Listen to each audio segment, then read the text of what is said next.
If you tell anyone in Mexico you're an artist, they're gonna be like, okay. My mom always supported me. My dad didn't object. I mostly work with oil painting, acrylic painting, chalk pastels. I recently started to work with installation. In my paintings, I mostly work with themes of that are socio-political, like femicides, the border, and its issues surrounding it. Sometimes I work with analyzing myself and things like that.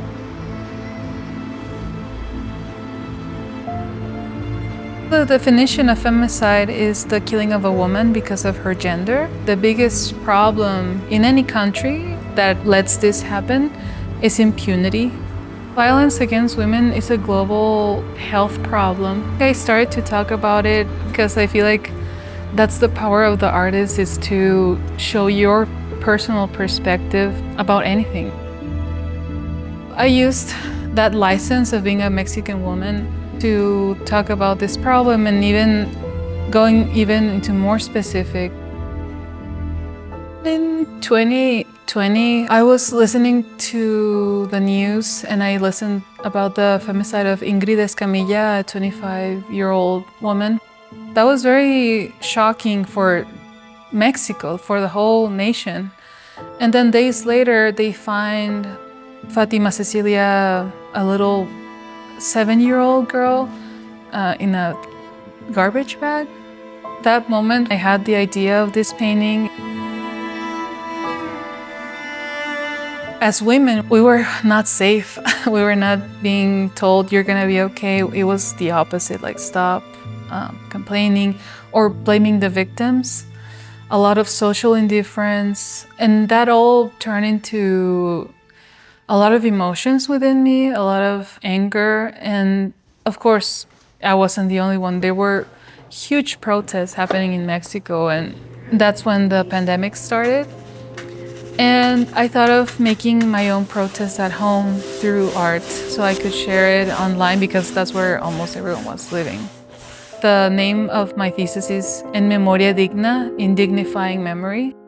It's intended to be a memorial for them, a very respectful memorial. And I started to want to add to the humanizing narrative of femicides. I'm a woman as well, and it's just really sad and scary to go out and people telling you to take care of yourself because something can happen to you. And then, if something happens to you, they could blame you for it. I don't know, it's just like you put yourself in the shoes, as a woman. I am just empathizing, and it's my reality as well. It could happen to anyone I know. So that's mostly why I do it. This installation that you see here, it's a small part of my thesis. My thesis is originally 7 by 7 feet. It's a representation of Ana Paula Jaramillo, a women victim of femicide from Nogales, Sonora. My thesis consisted of speaking to 2 families of women victims of femicide.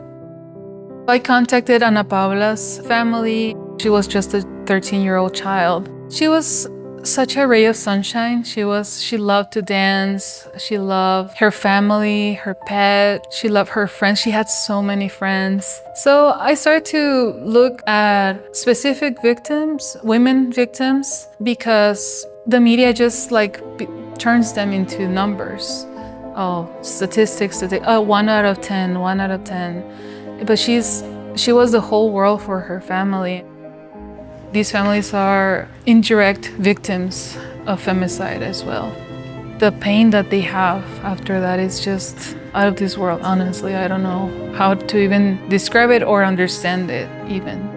I'm not attacking anyone or asking for answers or investigating. I'm not doing any of that here. And I don't want it to be misinterpreted to that ever. It's just about them, and for the families and for them. I hope that other women artists also chime in and make work about specific women victims of femicide. There's so many artists, there's so many women victims. It would be a way of helping these families heal.